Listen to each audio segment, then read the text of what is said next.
Hello, everybody, and welcome to the spring 2016 semester of British Literature 2. I am Mr. Smith. I will be your instructor throughout this semester, but I don't want to think of myself as an instructor as much as a guide throughout some of the greatest literature of British history. And British history, as we're going to learn in this Part 2 class, encompasses not only England but also places like Scotland, Ireland, and some of the, as we get into imperialism, some of the outlying English properties, or at least properties that were English properties at the time that the authors wrote there. So, with that in mind, let's just go ahead and I'm going to give you a second. I'm going to actually pause for a second so you can pause the video. And once you've paused the video, I'd like for you to go into the syllabus module and either just open the syllabus so that you can follow along as I talk about it, or if you like, you can print it up and follow along that way as you watch my talking head here. So I'm going to pause for just a second and let you go ahead and get that syllabus either open or printed. Okay, I'm back. So let's just go through the syllabus. We're not going to go through it line by line. There's too many pages for that. But let's just go through it and take a look at what's going on this semester. So some of you have already taken me for a class before, so you kind of know what to expect. Some of you, on the other hand, are not so familiar with me. So this syllabus will help you get a little bit familiarized with you. All that information on the top. This is an asynchronous class. We're not going to have online lectures. You're not going to have to sign in at 8 p.m. on Tuesdays or anything like that. You can sign in whenever it's convenient for you. But remember, as with most online classes, and I'm assuming since this is a British Lit, many of you have already taken at least one online class, you must sign on at least 2 or 3 times a week in order to expect to do well in this class. It's just that simple. All right. Let's see. There's my email address. There's my office phone number. I check my email quite frequently. I usually try to respond quite quickly as well. There's also the D2L email. In fact, it's probably better to try to reach me through the D2L email than it is through the school email, but I'll answer either way. My office hours, if you call that phone number up there in the upper right-hand corner, you should reach me. If I don't answer, it basically means I'm helping another student at that time, but I will be glad to get back to you as quickly as possible.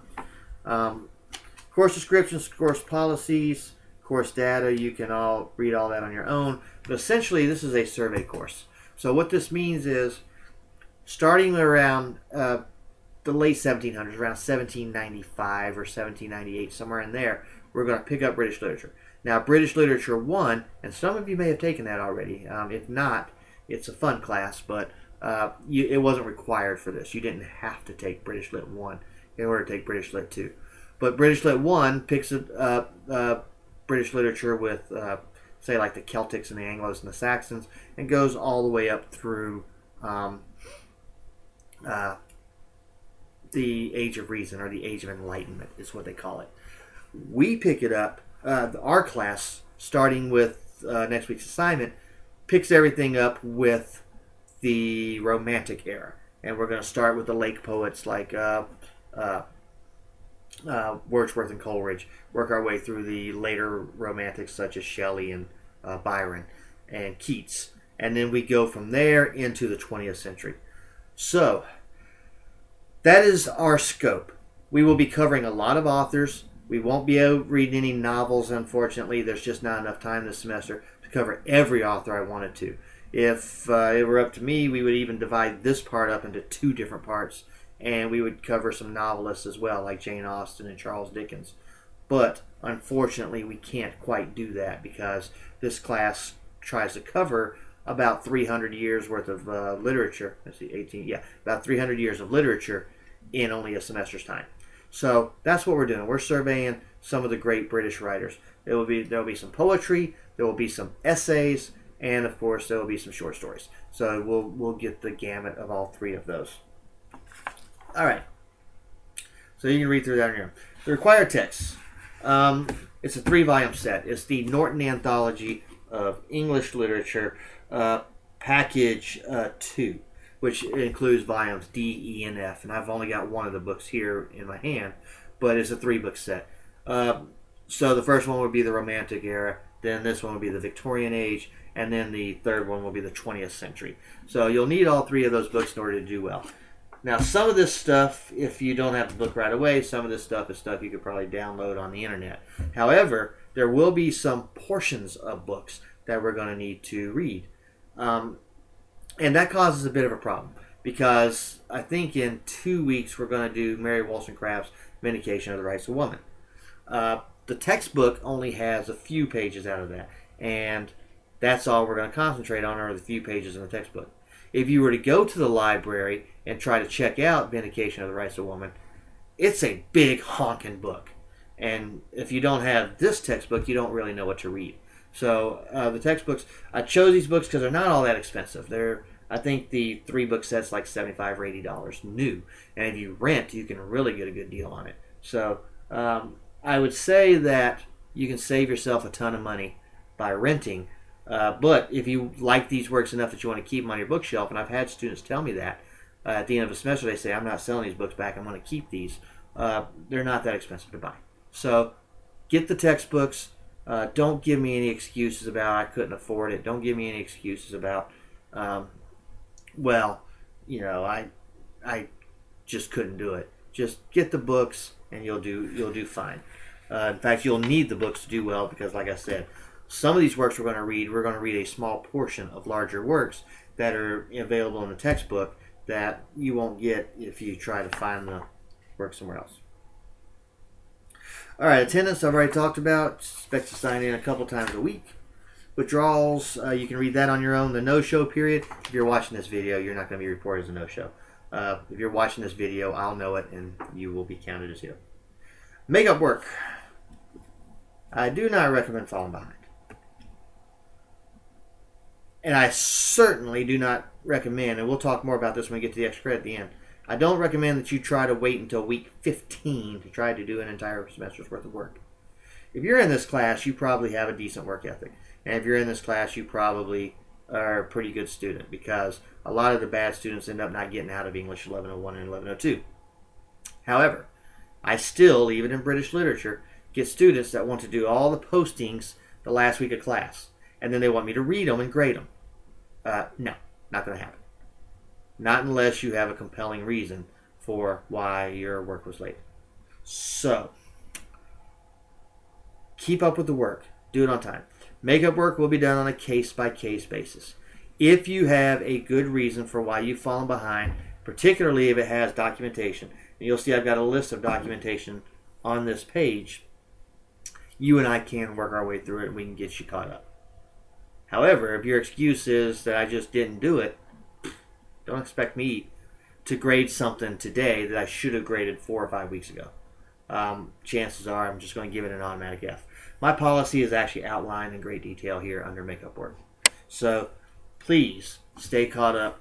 Don't fall behind and expect me to grade your stuff late.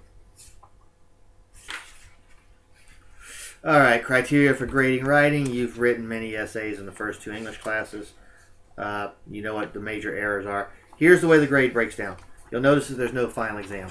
The research paper counts as your final. So, weekly postings. Do not be one of those students that does 0 weekly postings and expect to pass this class. It won't happen. Try again next semester. There will be 3 exams covering each of the 3 volumes. There'll be one for the Romanticism, one for the Victorian, and then one for the 20th century. Those will be very easy, multiple choice, bada bing, bada boom. I will give you study sheets for these once the time comes. And then the research paper. See how the research paper is worth 25%? If you take a 0 on the research paper and you don't do any postings, your chances of passing this class are 0. Because that's 40% of the grade right there is those 2 parts. So the 3 exams are fairly easy. I'm being nice by making them worth make them worth 20% instead of only being worth 15 or something like that. But must do the research paper. Research paper won't be until the very end after we've read everything. Then you get to choose which of our authors you like enough to read them.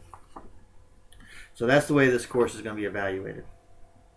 Disruptive student policy and academic respect you can read on your own. However, I do want to take a minute to talk about plagiarism, because plagiarism is something that's very important to me. If you've taken me already, you already know this. I am very good at catching plagiarism. I am actually the chair of the Academic Honor Code Committee because I'm so good at it. If you think you can pull the wool over my eyes because maybe you pulled it over some other teacher's eyes, I wouldn't recommend you try it. I really wouldn't. I need to see your work. I'm interested in your work. I'm not interested in what you copied and pasted off Wikipedia. I'm not interested in what your older brother or sister wrote 3 years ago. I'm not interested in something that somebody at a website where you can take a credit card and buy the paper has to say. I'm interested in what you have to say. You're not going to do as much writing in this class as you did in the English 1101 and 1102, which is probably a sigh of relief for you. But you will be doing a posting every week, or most weeks. I think there's like 11 postings over the course of the semester. So you will do a postings. Some weeks you'll be required to do 2 postings. I'm going to try to keep that under 2. I would like to have 1 posting a week, but some weeks it's just not possible because of the authors we have to read that week. I have to get a posting on them both. Those postings we'll talk more about next week anyway. And I'll actually send out a handout. I've actually got it in the assignments folder, but I'll also send it out to you to take a look at, just so you'll know what your expectations are on these postings, or what my expectations are. So, and you certainly don't want to plagiarize on the research paper. If I catch plagiarism, I will give you a 0 on that assignment. That's the way it works. Plagiarize, get a 0. You can beg, cry, plead, whatever you want to do. The 0 stands. If I catch you a second time, and it has happened, that students thought that because I caught them the first time that I wouldn't catch them the second. Don't know how that logic works, but it does in some students' minds. If I catch you plagiarizing the second time, you'll get an F for the semester, not just that assignment. And you will be told not to come back to this class. I will actually withdraw you, give you an F, and have fun taking American literature or world literature next semester, because I won't want you back in this class. So please don't plagiarize. Just don't do it. Make sure that you turn in your work, and you should be fine. If you're going to use other people's work, give them proper credit. You've already taken an English 1101 class and an 1102 class. So you should have been taught by those teachers how to properly cite your documentation in MLA format. So that is highly important that you do the MLA format in citing where you got outside sources from. Because if you don't, that's maybe unintentional plagiarism, but it's still plagiarism. Still gets the same 0. So that's the end of that. All right, and then extra credit opportunities. Let me take a moment to talk about this for a minute.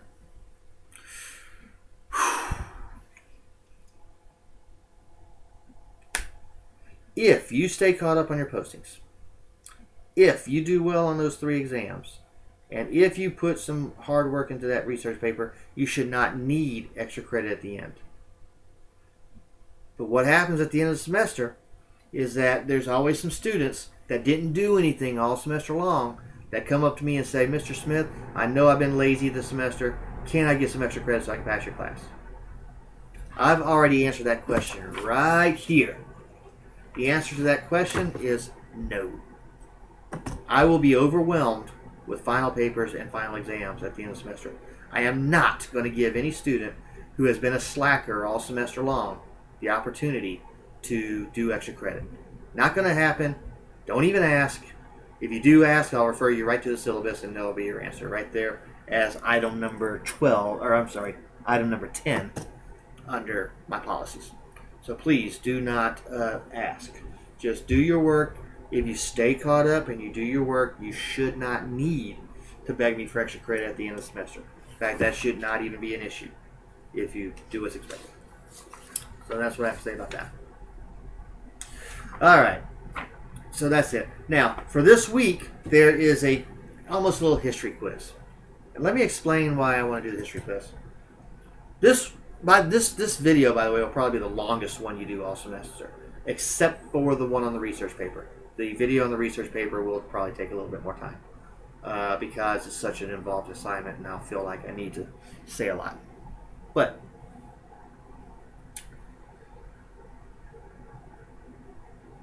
every week I'm going to have a video like this.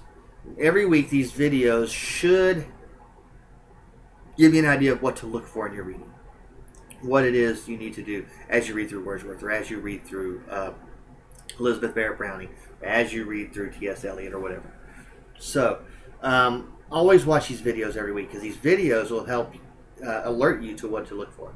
They can also help you when you do your discussion postings. In fact, what you might do, what I would recommend you do, and we'll talk more about this next week, is read the discussion questions first, then go read whatever it is you're supposed to read. That way you'll know what to look for as you read. But nevertheless, this week there's a quiz. And it's a very short quiz, and it's open. I don't want to call it open book. I'll call it open PowerPoint presentation. I've put a PowerPoint presentation in there. If you go through the website, in fact, take a few minutes to go through the website. Find out what's in every module, because all these modules are designed to help you become better at this class and to help you do very well in this class. But in the PowerPoints, the first one is pre-1800 English history. It's very brief English history. There's, I don't want to sit here and turn this into a history class. And if you took Mr. Brown for the British Lit 1 class, you probably have been exposed to a lot of it anyway. But it's very brief, but there are some questions in the quizzes. So if you go up to the quizzes at the top and click that, your first quiz, and it should be open already, is a pre-1800s British history quiz. So open up the PowerPoint slideshow. Maybe if something interests you, go and look it up on the websites. You could even use Wikipedia for all I care. But for this particular quiz. But since it's multiple choice, you can't plagiarize anyway. Take the quiz, and that'll be a good start for you. That quiz, I believe, goes under the posting. So that will count as your posting this week, is this little quiz. So take the quiz. The purpose of this is this reason. When we start talking about the Romantics next week, the Romantic movement was kind of a reaction against the Age of Enlightenment, or the Age of Reason. It was a reaction against authors that you may have learned about in Matt Brown's class, such as Jonathan Swift, Alexander Pope, Samuel Johnson, and others from that time period, other authors from that time period. So Romanticism was kind of like the anti-Age of Enlightenment movement. Also, there will be things that we go through that this semester that an understanding of British history will help you to understand what we're reading. For example, when we start talking about the French Revolution, we're going to read a guy named Edmund Burke who's going to talk about the Magna Carta and talk about the Declaration of Rights. Well, if you don't know what those two things are, you can't really understand what Burke's argument is. So this little prehistory that I'm doing mentions both the Magna Carta and the Declaration of Rights and what they are, and you can then have an understanding of what Burke's argument is. And then when Thomas Paine, and yes, it's the same Thomas Paine that was an American patriot, when Thomas Paine refutes Burke, you can also understand where Paine's argument is coming from. So an understanding of British history will help prepare you for what we're going to do starting next week and moving all the way through into the 20th century. So that's why we have this PowerPoint slideshow and why we have the quiz, to help you to understand the backdrop upon which Romanticism is going to occur. So take the time to go through that and do the quiz. And that's really all you're expected to do this week. Monday, we're going to have another video like this, and we'll start talking about Romanticism. So that is it. If you have any questions, call me during my office hours, or feel free to drop me an email. The D2L email is probably the best way to communicate with me, but you can, if you like, use the school's email as well. Say like you're using your Yahoo account, or you're using your Gmail or whatever. You can still email me to my school account. I check my emails frequently, and I'll be more than happy to answer your questions in a timely fashion. So with that in mind, welcome to British Literature 2. Welcome to the spring semester.